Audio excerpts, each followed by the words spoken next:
जय हिंद साथियों, स्वागत है आप सभी का ज्ञान गुरुजी क्लासेस में। दोस्तों, आज के क्लास में हम हिंदी साहित्य से संबंधित महत्वपूर्ण प्रश्नों के बारे में चर्चा करेंगे। ये सभी प्रश्न हर तरह की हिंदी प्रतियोगी परीक्षाओं के लिए महत्वपूर्ण है। दोस्तों, अगर आप किसी भी तरह की प्रतियोगी परीक्षाओं की तैयारी कर रहे हैं तो ये वीडियो आप लोगों के बहुत ज़्यादा यूजफुल रहेगी। तो दोस्तों, अगर आप चैनल पर पहली बार है तो सर्वप्रथम चैनल को सब्सक्राइब कर बेल आइकन को प्रेस कर लें ताकि मेरी आने वाली नई वीडियो का नोटिफिकेशन आपके पास सबसे पहले पहुंचे। तो चलिए दोस्तों, देरी न करते हुए हम लोग क्लास को स्टार्ट करते हैं। आज का पहला प्रश्न है, मीरा की भक्ति साधना कौन सी थी? मीरा की भक्ति साधना कौन सी थी? दोस्तों, आपका सही उत्तर होगा सी, मधुरा भक्ति। मीरा की भक्ति भावना मधुरा भक्ति थी। अगला प्रश्न है, तुलसीदास किस दार्शनिक मत के कवि थे? तुलसीदास किस दार्शनिक मत के कवि थे? सही उत्तर होगा ए, अद्वैतवाद। तुलसीदास अद्वैतवाद के दार्शनिक कवि थे। अगला प्रश्न है, तुलसीदास की भक्ति भावना किस वर्ग की है? तुलसीदास की भक्ति भावना किस वर्ग की है? आपका सही उत्तर होगा डी, दास्य भाव। तुलसीदास की भक्ति भावना दास्य भाव की है। अगला प्रश्न है, गोस्वामी तुलसीदास के गुरु थे? गोस्वामी तुलसीदास के गुरु थे। आपका सही उत्तर होगा सी, नरहरिदास। गोस्वामी तुलसीदास के गुरु नरहरिदास थे। अगला प्रश्न है, किस युग को जागरण सुधार काल कहा जाता है? आपको बताना है कि किस युग को जागरण सुधार काल कहा जाता है। आपका सही उत्तर होगा ए, द्विवेदी युग। दोस्तों, द्विवेदी युग को जागरण सुधार काल कहा जाता है। अगला प्रश्न है, हिंदी गद्य के प्रवर्तक किसे माना जाता है? दोस्तों, आपको बताना है कि हिंदी गद्य के प्रवर्तक किसे माना जाता है। आपका सही उत्तर होगा ए, भारतेंदु। भारतेंदु हरिश्चंद्र को हिंदी गद्य के प्रवर्तक माना जाता है। अगला प्रश्न है, अंधेर नगरी नाटक के नाटककार है? आपको बताना है दोस्तों कि अंधेर नगरी नाटक के नाटककार है। आपका सही उत्तर होगा बी, भारतेंदु हरिश्चंद्र। भारतेंदु हरिश्चंद्र अंधेर नगरी नाटक के नाटककार हैं। दोस्तों, वैदिकी हिंसा हिंसा न भवती और भारत दुर्दशा इनके प्रमुख नाटक है। याद रखेंगे कौन कौन से? वैदिकी हिंसा हिंसा न भवती और भारत दुर्दशा इनके अन्य महत्वपूर्ण नाटक है। अगला प्रश्न है, बाल बोधिनी पत्रिकाएं किसकी हैं? दोस्तों, आपको बताना है कि बाल बोधिनी पत्रिकाएं किसकी है। आपका सही उत्तर होगा ए, भारतेंदु हरिश्चंद्र। बाल बोधिनी पत्रिकाएं भारतेंदु हरिश्चंद्र की है। दोस्तों, इनकी और महत्वपूर्ण पत्रिकाएं हैं कवि वचन सुधा, हरिश्चंद्र मैगजीन। याद रखें, कवि वचन सुधा और हरिश्चंद्र मैगजीन इनकी प्रमुख पत्र पत्रिकाएं हैं। अगला प्रश्न है, भारतेंदु युगीन गद्य को हंसमुख गद्य की संज्ञा किसने दी है? आपको बताना है दोस्तों कि भारतेंदु युगीन गद्य को हंसमुख गद्य की संज्ञा किसने दी है। आपका सही उत्तर होगा ए, डॉक्टर बच्चन। डॉक्टर बच्चन ने भारतेंदु युगीन गद्य को हंसमुख गद्य की संज्ञा दी है। दोस्तों, अगर आपको किसी भी प्रश्न का उत्तर मालूम होगा तो कमेंट्स बॉक्स में जरूर लिखिएगा। दोस्तों, चैनल को जरूर सब्सक्राइब कर दीजिएगा। अगला प्रश्न है, बालकृष्ण भट्ट को हिंदी का एडिशन किसने कहा है? दोस्तों, आपको बताना है कि बालकृष्ण भट्ट को हिंदी का एडिशन किसने कहा है। आपका सही उत्तर होगा बी, रामचंद्र शुक्ल। जी हाँ दोस्तों, रामचंद्र शुक्ल ने बालकृष्ण को हिंदी का एडिशन कहा है। क्या कहा है? हिंदी का एडिशन। दोस्तों, आप अपने पास कलम और कॉपी लेकर अवश्य बैठिएगा क्योंकि जो भी एक्स्ट्रा प्रश्न बताया जाएगा उसको आप लोग अपने नोटबुक में नोट कर लेंगे। तथा चैनल को जरूर सब्सक्राइब कर दीजिएगा क्योंकि दोस्तों वीडियो बनाने में बहुत मेहनत लगता है। मेहनत के लिए एक तो सब्सक्राइब बनता है दोस्तों, इसलिए चैनल को प्लीज़ सब्सक्राइब जरूर करिएगा। तो दोस्तों, अगला प्रश्न है, नूतन ब्रह्मचारी उपन्यास के उपन्यासकार हैं? आपको बताना है कि इनमें से कौन नूतन ब्रह्मचारी उपन्यास के उपन्यासकार हैं। आपका सही उत्तर होगा बी, बालकृष्ण भट्ट। बालकृष्ण भट्ट नूतन ब्रह्मचारी उपन्यास के उपन्यासकार हैं। दोस्तों, इसके अलावा इनके और एक महत्वपूर्ण उपन्यास है जिसका नाम क्या है दोस्तों? 100 अनाज एक सुजान। याद रखें, 100 अनाज एक सुजान बालकृष्ण भट्ट का एक महत्वपूर्ण उपन्यास है। अगला प्रश्न है, आचार्य विडम्बन किसका उल्लेखनीय नाटक है? दोस्तों, बहुत ही अच्छा प्रश्न है और एग्जाम में पूछा भी जाता है। तो आचार्य विडम्बन किसका उल्लेखनीय नाटक है? तो आपका सही उत्तर होगा सी, बालकृष्ण भट्ट। दोस्तों, बालकृष्ण भट्ट का आचार विडंबन नाटक है, याद रखेंगे। अगला प्रश्न है हिंदी प्रदीप पत्रिका के संपादक कौन थे। दोस्तों आपको बताना है कि हिंदी प्रदीप पत्रिका के संपादक कौन थे। आपका सही उत्तर होगा ए बालकृष्ण भट्ट। बालकृष्ण भट्ट हिंदी प्रदीप पत्रिका के संपादक थे। दोस्तों 33 वर्षों तक ये संपादक पद पर रहे। बालकृष्ण भट्ट 33 वर्षों तक हिंदी पत्रिका के संपादक पद पर रहे हैं और 1877 में इसका प्रकाशन वर्ष है। क्या है दोस्तों? 1877 में। कहाँ से यह प्रकाशित हुई थी पत्रिका? तो प्रयागराज से, याद रखना है, प्रयागराज इलाहाबाद से। अगला प्रश्न है प्रताप नारायण मिश्र अपना गुरु और आदर्श किसे मानते थे। दोस्तों आपको बताना है कि प्रताप नारायण मिश्र अपना गुरु और आदर्श किसे मानते थे। आपका सही उत्तर होगा बी भारतेंदु हरिश्चंद्र। दोस्तों भारतेंदु हरिश्चंद्र को प्रताप नारायण मिश्र अपना गुरु और आदर्श मानते थे। दोस्तों अगला प्रश्न है कली प्रवाह नाटक के नाटककार कौन है। आपको बताना है कि इनमें से कौन कली प्रवाह नाटक के नाटककार है। दोस्तों आपका सही उत्तर होगा बी प्रताप नारायण मिश्र। प्रताप नारायण मिश्र कली प्रवाह नाटक के नाटककार हैं। दोस्तों इसके अलावा इनके और दो महत्वपूर्ण नाटक है कली कौतुक और हठी हमीर, याद रखेंगे। कली कौतुक और हठी हमीर इनके दो और महत्वपूर्ण नाटक है। इसको आप लोग अपने नोटबुक में नोट कर लेंगे। अगला प्रश्न है हिंदी हिंदू हिंदुस्तान नारा किसने दिया है।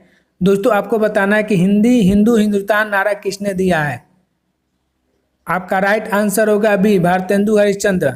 जी हाँ दोस्तों, भारतेंदु हरिश्चंद्र हिंदी हिंदू हिंदुस्तान का नारा दिया है। दोस्तों अगला प्रश्न है प्रेम घन किस युग के लेखक है। आपको बताना है कि प्रेम घन किस युग के लेखक है। आपका सही उत्तर होगा बी भारतेंदु हरिश्चंद्र। प्रेम घन भारतेंदु हरिश्चंद्र युग के लेखक है। अगला प्रश्न है जीर्ण जनपद किसका प्रबंध काव्य है। दोस्तों आपको बताना है जीर्ण जनपद इनमें से किसका प्रबंध काव्य है। आपका सही उत्तर होगा सी प्रेमघन। जीर्ण जनपद प्रेमघन का प्रबंध काव्य है। अगला प्रश्न है भारत सौभाग्य किसका नाटक है। दोस्तों आपको बताना है कि भारत सौभाग्य किसका नाटक है। आपका सही उत्तर होगा बी प्रेमघन। सौभाग्य प्रेमघन का नाटक है। अगला प्रश्न है अंबिका दत्त व्यास किस भाषा के कवि थे।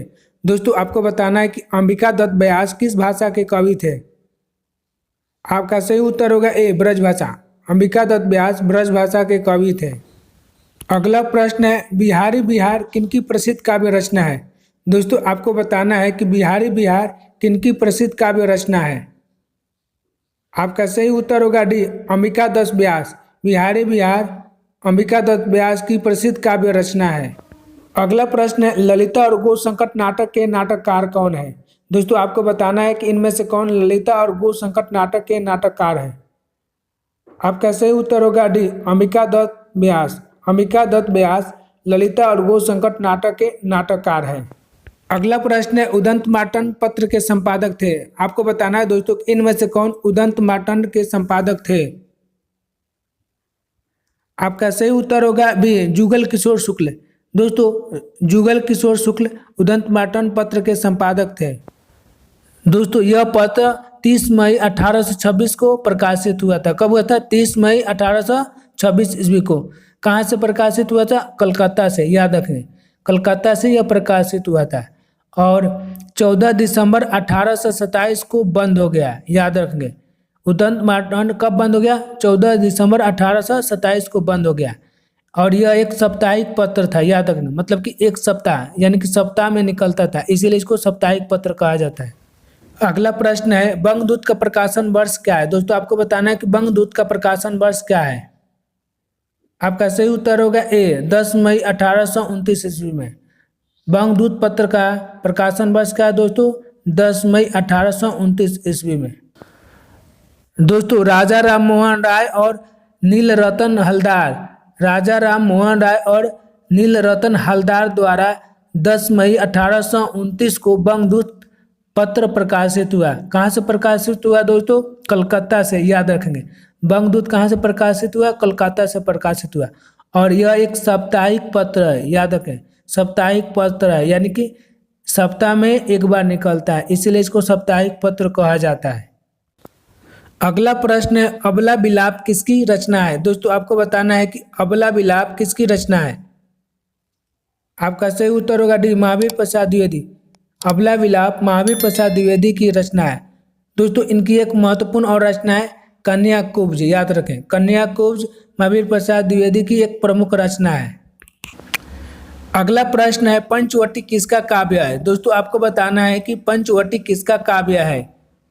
आपका सही उत्तर होगा भी, मैथिली शरण गुप्त। पंचवटी मैथिली शरण गुप्त का काव्य है। दोस्तों इसके अलावा भी इनके और महत्वपूर्ण काव्य है, जैसे भारत भारती, जयद्रथ वध, साकेत, यशोधरा, द्वापर। याद रखेंगे, इसको नोट कर लेंगे। भारत भारती, जयद्रथ वध, साकेत, यशोधरा, द्वापर इनके प्रमुख काव्य है। अगला प्रश्न है, वैदेही वनवास के रचनाकार कौन है? दोस्तों आपको बताना है कि इनमें से कौन वैदेही वनवास के रचनाकार है। दोस्तों आपका सही उत्तर होगा भी, अयोध्या सिंह उपाध्याय हरिऔध। अयोध्या सिंह उपाध्याय हरिऔध वैदेही वनवास के रचनाकार है। दोस्तों इसके अलावा इनके और भी महत्वपूर्ण रचना है, जैसे प्रिय प्रवास, वैदेही वनवास, चुभते चौपदे, रस कलश। याद रखेंगे कौन कौन से? प्रिय प्रवास, चुभते चौपदे, रस कलश इनके प्रमुख रचना है।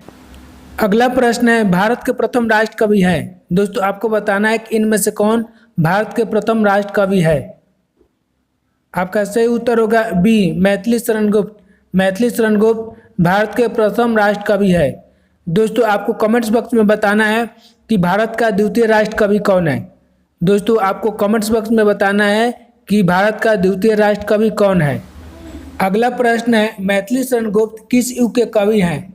दोस्तों आपको बताना है कि मैथिली शरण गुप्त किस युग के कवि हैं। आपका सही उत्तर होगा बी, महावीर प्रसाद द्विवेदी। मैथिली शरण गुप्त महावीर प्रसाद द्विवेदी युग के कवि हैं। अगला प्रश्न है, इनमें से कौन कवि छायावाद युग के नहीं है? दोस्तों आपको बताना है कि इनमें से कौन कवि छायावाद युग के नहीं है। दोस्तों आपका सही उत्तर होगा डी, रामधारी सिंह दिनकर। दोस्तों रामधारी सिंह दिनकर छायावाद युग के कवि नहीं है। रामधारी सिंह दिनकर छायावादोत्तर युग के कवि हैं। किस युग के? छायावादोत्तर युग के कवि हैं। दोस्तों जयशंकर प्रसाद, महादेवी वर्मा, सुमित्रा नंदन पंत और सूर्यकांत त्रिपाठी निराला ये छायावाद युग के कवि हैं और इन्हें छायावाद युग का माना जाता है। कौन कौन है? जयशंकर प्रसाद, महादेवी वर्मा, सुमित्रा नंदन पंत और निराला ये छायावाद युग के कवि है और इन्हें छायावाद के स्तंभ माना जाता है। अगला प्रश्न है, बालकृष्ण भट्ट किस युग के कवि हैं?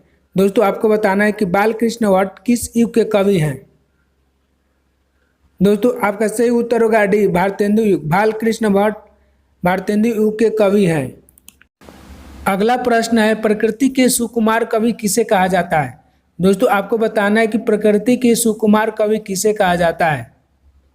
आपका सही उत्तर होगा ए, पंत। सुमित्रा नंदन पंत को प्रकृति के सुकुमार कवि कहा जाता है। दोस्तों आपको कमेंट्स बॉक्स में बताना है कि आधुनिक युग की मीरा किसे कहा जाता है।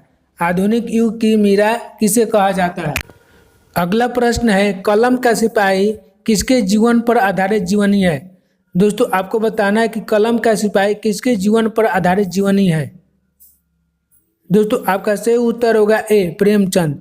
कलम का सिपाही प्रेमचंद के जीवन पर आधारित जीवनी है। दोस्तों इसके लेखक कौन है? तो इसके लेखक अमृत राय हैं। कलम की सिपाही के लेखक कौन है दोस्तों? अमृत राय हैं।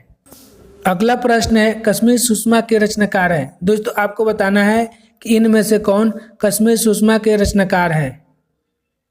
आपका सही उत्तर होगा ए, श्रीधर पाठक। दोस्तों श्रीधर पाठक कश्मीर सुषमा के रचनाकार हैं। अगला प्रश्न है, यामा के रचयिता कौन है? दोस्तों आपको बताना है कि यामा के रचयिता कौन है। आपका सही उत्तर होगा बी, महादेवी वर्मा। जी हाँ दोस्तों, महादेवी वर्मा यामा के रचयिता है। दोस्तों महादेवी वर्मा को इसी कृति पर ज्ञानपीठ पुरस्कार मिला था। बहुत ही अच्छा इंपॉर्टेंट प्रश्न है और बार बार एग्जाम में पूछा जाता है कि महादेवी वर्मा को किस कृति पर ज्ञानपीठ पुरस्कार मिला था। तो दोस्तों यामा पर, याद रखें महादेवी वर्मा को यामा पर ज्ञानपीठ पुरस्कार मिला था 1982 ईस्वी में। याद रखें कब मिला था? 1982 ईस्वी में। दोस्तों इसी तरह के महत्वपूर्ण वीडियो के लिए चैनल को जरूर सब्सक्राइब कर दीजिएगा तथा वीडियो को लाइक कर अपने दोस्तों को अधिक से अधिक शेयर कीजिएगा। दोस्तों फिर मिलेंगे नए वीडियो में एक नए टॉपिक के साथ, तब तक के लिए जय हिंद जय भारत।